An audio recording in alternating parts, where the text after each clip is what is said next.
Hello friends, my name is Vinay and welcome to our channel एग्रीसन science. आज की इस वीडियो में कमाल धमाल एक टॉपिक लेकर आया हूँ, वो है मोल कॉन्सेप्ट। हम आज की इस वीडियो में जानेंगे कि मोल कॉन्सेप्ट का प्रैक्टिकल यूज़ क्या है, हम मोल कॉन्सेप्ट पढ़ते क्यों हैं। इन सारे टॉपिक के बारे में इस वीडियो में आपका भाई एक्सप्लेन करने वाला है। हम जो मोल कॉन्सेप्ट पढ़ते हैं अपनी क्लास में, तो हमें ये नहीं पता होता यार इसका प्रैक्टिकल यूज़ क्या है या आगे क्या यूज़ होने वाला है, हम नहीं जानते। पर आज इस वीडियो में ये सारा कुछ आपका भाई एक्सप्लेन करने वाला है। पर जाने से पहले एक बात कहना चाहता हूँ, सॉरी स्टार्ट करने से पहले ये बात कहना चाहता हूँ, ये वीडियो लास्ट तक जरूर देखना। So let started.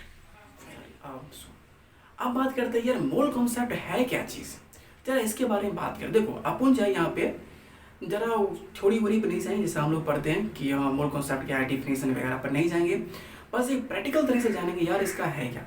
चलो एक एग्जांपल्स देखते हैं। मान लेते हैं आप रास्ते में जा रहे हो, अगल बगल दुकान देख रहे हो या खाने पीने का या राशन का वगैरह देख रहे हो, तो हम वहाँ नोटिस करते हैं जैसे कोल्ड ड्रिंक हुआ या कुछ राशन का सामान हुआ, तो हमको अगर पता करना है कि यार उसका वेट कितना है, तो हम क्या करेंगे, एक सिंपल तराजू लेंगे, उस पर उस चीज़ को रखेंगे, सामान को वेट बता देंगे।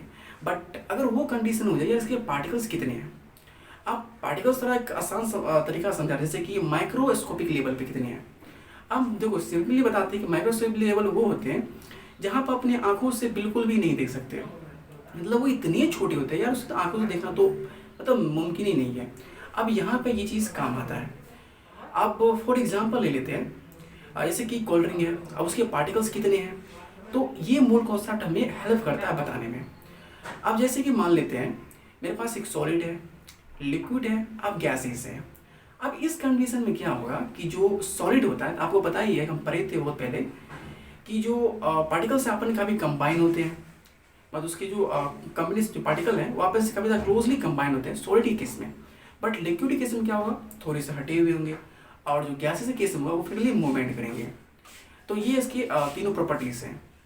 अगर वहीं पे क्या किया जाए, एक बोतल लिया जाए या एक बॉक्स ले सकते हैं, उसमें एक एयर भरा जाए, दूसरे में क्या किया जाए, सॉलिड को रखा जाए, और तीसरे में आ जाए वाटर को भरा जाए।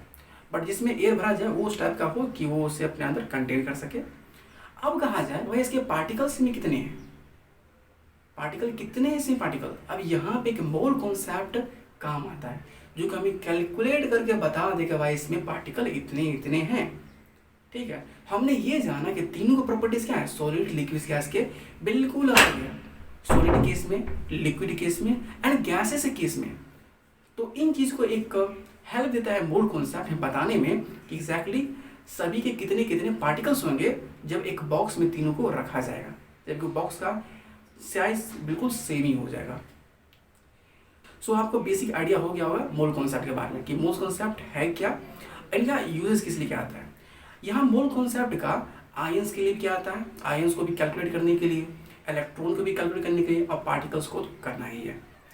यहाँ पे एक मोल कॉन्सेप्ट का बड़ा उपयोग होता है। अब यहाँ तो हम सीख ले कि मोल कॉन्सेप्ट हम यहाँ पढ़ते क्यों हैं। अब जानते हैं इसका प्रैक्टिकल यूज़ क्या है।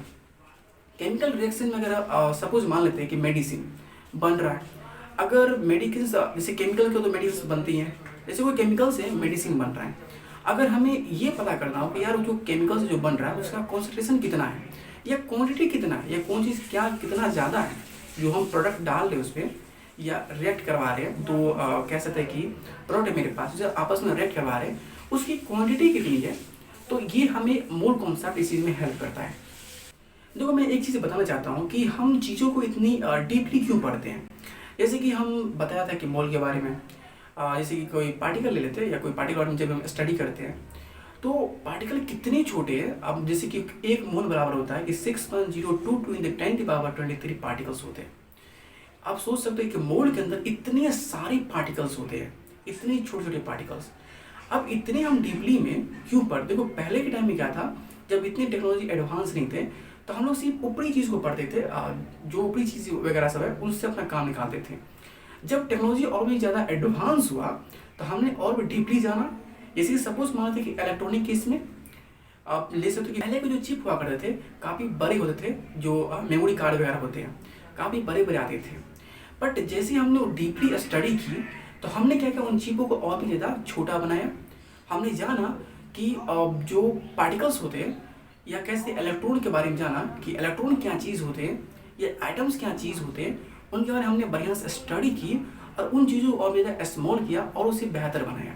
सेम है कि कैसे केमिस्ट्री में क्या होता है, जैसे कि कोई केमिकल है तो केमिकल के बारे में बढ़िया से हमें तब पता चलता है जब उसके प्रॉपर्टीज़ के बारे में जानते हैं, उसके स्ट्रक्चर के बारे में जानते हैं, उसके क्या रूल्स हैं और ये औरों से कैसे डिफरेंसेस हैं। जो केमिकल्स हैं, दो जैसे मान लेते दो केमिकल है, इनके दोनों में आपस में डिफरेंसेस क्या है, उसके बेस से हमें ये मालूम पड़ता है कि भाई ये जो मान लेते जैसे कि सब लोग लेते हैं कि नमक ले लेते हैं, चीनी ले लेते हैं, तो भाई जब दोनों का प्रॉपर्टीज अलग है तभी तो आप जान पाते हो ना भाई ये चीनी है ये नमक है, प्रॉपर्टीज अलग है, यानी कि उसके जो इंटरनल जो फंक्शंस हैं जो एक माइक्रोस्कोपिक लेवल पे वहाँ भी कुछ चेंजेस होंगे। तो बेसिकली आपको आइडिया हो गया जो इलेक्ट्रॉन है। अब जो इलेक्ट्रॉन का हम सिर्फ इस्तेमाल कैलकुलेट करने के लिए करते हैं। चलो सपोज मान लेते हैं कि इलेक्ट्रॉन है। अब इलेक्ट्रॉन का इस्तेमाल तो आपको पता है कि फिजिक्स में जो इलेक्ट्रॉनिक है उनमें भी क्या आता है, जैसे कि आप ट्रांजिस्टर के बारे में पढ़ोगे, जो सिलिकॉन के जो चिप होते हैं उसके अंदर बिलियंस ऑफ ट्रांजिस्टर लगे होते हैं। अब ये जो चिप में जो इलेक्ट्रॉन के बारे में पूरा कन्फ्यूजन है, इलेक्ट्रॉन के बारे में पूरा बताया गया है जब ट्रांजिस्टर या ट्रांजिस्टर के बारे में जब स्टडी करोगे उसके चिप के बारे में, तो इलेक्ट्रॉन का एक पूरा चिट्ठा आपको दिया जाएगा और पूरा खेल वहाँ पे इलेक्ट्रॉन का ही होता है। आई होप ये वीडियो आपको काफ़ी पसंद में आया होगा। यार इस वीडियो को ना ज़्यादा से ज़्यादा अपने दोस्तों के साथ शेयर कीजिए, उन्हें इन चीज़ों के बारे में बताइए कि इनका आगे क्या यूज़ है, ताकि यार कम से कम लोग ये समझ को तो पारे कि यार हाँ ये पढ़ेंगे तो आगे ये चीज़ काम आएगा, सब उस पर और भी ज़्यादा बेहतर करे। क्योंकि हमारा मकसद सिर्फ यूँ नहीं है कि चीज़ों को वैसे ही पढ़ना, बल्कि हमारा मकसद है कि उन चीज़ों को और भी ज़्यादा बेहतर करना। जैसे कि पहले टाइम में क्या होता था कि अगर पहले की तरह अगर अभी हम पढ़ते या उतना ही पढ़ते जितना पहले पढ़ा जाता था तो शायद टेक्नोलॉजी और भी ज़्यादा एडवांस नहीं होती। बट हमने जब और भी ज़्यादा डीपली जाना और भी ज़्यादा मेहनत किया तो हम उन चीज़ों को और भी ज़्यादा बेहतर किया उन फील्डों में। हम इसे इसलिए भी पढ़ते, मेन इंपॉर्टेंट चीज़ ये है कि मोल कॉन्सेप्ट के बारे में पढ़ने का कि हम उसे और भी ज़्यादा बेहतर कर पाए। इस वीडियो को ज़्यादा से ज़्यादा अपने दोस्तों के साथ शेयर कीजिए और इन चीज़ों के बारे में बताइए। अगर ये वीडियो आपको अच्छा लगा आप लाइक कीजिए, सब्सक्राइब कीजिए। मिलते हैं नेक्स्ट वीडियो में एक नए टॉपिक साथ। बाय।